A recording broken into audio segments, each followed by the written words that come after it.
फरमाते हैं कि मैं ना मजदूर लेने गया, बगदाद के चौक में मजदूर बैठे होते थे। मेरी उन मजदूरों में से एक नौजवान बच्चे पे नजर पड़ी। बड़ा कमजोर सा वजूद था, लेकिन चेहरे पर इबादत का निशान था। माथा बताता था कि नमाज का बड़ा ख्याल रखता है। मैं उसके करीब गया। चेहरे भी बड़ा कुछ बताते हैं ना, चेहरों में भी बड़ी रहनाई होती है। फरमाते मैं करीब गया, मैंने उसको कहा बेटे मजदूरी करोगे? तो कहने लगा मजदूरों में बैठा हूँ तो जरूर मजदूरी के लिए ही तो बैठा हूँ। तो मैंने कहा कि चलो फिर। कहने लगा नहीं, मेरी कुछ शर्तें। मैंने कहा बताओ? कहने लगा पहली शर्त यह है कि लोग 4 दिनार दिहाड़ी लेते हैं, मैं 3 दिनार लूँ। मैंने कहा यार बेटे तो बड़ी बेहतरीन है, बाकी भी इस तरह की रख ले। उसने कहा हुजूर दूसरी शर्त यह है कि मैं आपकी मुकम्मल बात मानूंगा, लेकिन जब अजान हो जाएगी फिर आपकी नहीं सुनूंगा। तीसरी बात उसने ये की कि हुजूर मैं आपके घर में काम करूंगा पर आपके किसी सवाल का जवाब नहीं दूंगा। कहते मैंने कहा यार तू बड़ा अजीब है, शर्तें तो मालिकों की होती हैं। कहने लगा जी बहरहाल मैं शर्तें लगा के जाता हूँ। फरमाते मैं उसे घर ले आया।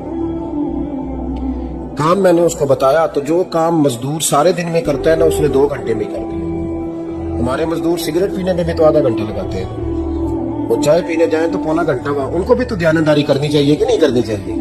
मुआहदा किया है ना जी, तो पूरा उतरना चाहिए ना। कहते 2 घंटे में। अब काम जब बंदा शुरू कराता है तो काम और निकल आता है। कहते काम मैंने उसको और बता दिया, वो करने लगा। उसने मिट्टी निकाल के रखी थी बाहर रास्ते में, तो अजान हो गई जोर की। उसने वहीं कुदाल छोड़ी कहीं और चलने लगा। तो मेरा बेटा कहने लगा इसको जरा बराबर कर दो। कहने लगा चुप कर जा, तेरे बाप से बात हुई थी। जब अजान होती है तो मैं किसी और की नहीं सुनता, सिर्फ अल्लाह रसूल की सुनता हूँ। कहते मस्जिद चला गया, नमाज पढ़ के आया तो दोपहर का वक्त था। मेरी बीबी कहने लगी इसको को खाना खा ले। कहते हमने कहा खाना खा लो। तो कहने लगा मैंने रोजा रखा हुआ, रमजान भी नहीं था, नफली रोजा रखा हुआ। फरमाते शाम हुई, मैंने 3 दिनार दिए। तो मैंने कहा तेरा नाम क्या है? कहने लगा मैंने आपसे कहा था मैं किसी सवाल का जवाब नहीं दूंगा। तो वो चला गया। अगले दिन मैं फिर लेने गया उसे, काम कुछ और निकल आए। तो लोगों ने बताया वो सिर्फ हफ्ते वाले दिन आता है। मैंने कहा क्यों? कहने लगे जी वो कहता है मेरा हफ्ते का खर्चा 3 दिनार है। जब 3 दिनार कमा लेता हूँ तो बाकी सारा टाइम अल्लाह रसूल की जिक्र में गुजार दिया करता हूँ। फरमाते हैं जी अगले हफ्ते में फिर लेने गया। मैंने पूरा हफ्ता इंतजार किया कि काम उसी से कराना है। मैं जब गया तो मैंने कहा चलो। कहने लगा मेरी शर्तें याद है ना? और मैंने कहा याद है भाई, साथ चल। फरमाते हैं काम कराया। 2-3 हफ्ते वो आता रहा। एक हफ्ते में गया तो लोगों ने कहा हुजूर आज नहीं आया। क्यों? कहने लगे बीमार हो गए। कहाँ घर है? कहने लगे बगदाद के कब्रिस्तान के पीछे जो कच्ची आबादी है उसमें रहता है। फरमाते मैं गया, दरवाजे पे दस्तक दी तो कहने लगा हुजूर आप हैं? दरवाजा खुला है, आ जाइए। फरमाते मैं अंदर गया तो मैंने कहा तुम्हें कैसे पता चला मैं आया हूँ? कहने लगा हुजूर अल्लाह वाले हो, आप नहीं आना था, वरना अमीर तो गरीबों का पता लेने कोई नहीं आते। कहते मैं करीब गया तो कहने लगा मैं आपका इंतजार कर रहा था, तेज बुखार है, तप रहा। जेब से कुछ पैसे निकाले। कहने लगा ये पैसे रख ले। एक अंगूठी निकाली। कहने लगा हुजूर आज रात को मेरा इंतकाल हो जाएगा, इन पैसों का कफन खरीद के सुबह जनाजा पढ़ के मुझे दफन कर देना, और जब दफन करो तो ये अंगूठी लेके असर के बाद हारून रशीद के पास जाना।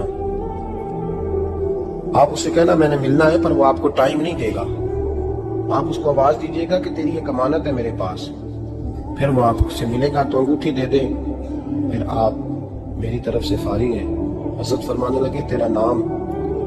और कहने लगा हुजूर वक्त थोड़ा है, आज रात मैंने जाना है, बड़ी लंबी माफी मांगनी है रब करीम से, अगर मुनासिब समझे तो मुझे अपने रब से तन्हाई कर दे।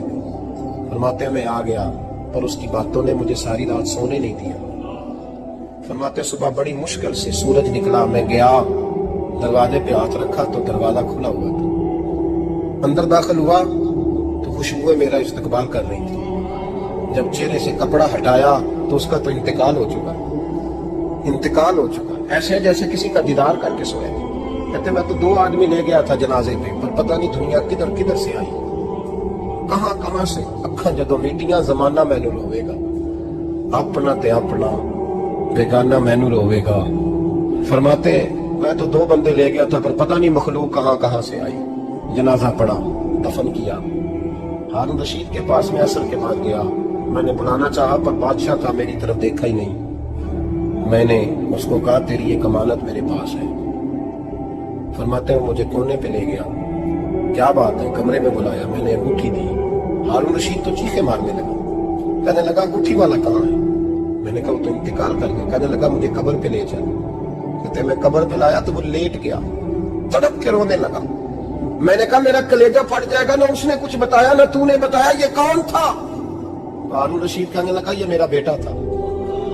मैंने कहा तेरा बेटा और मजदूर?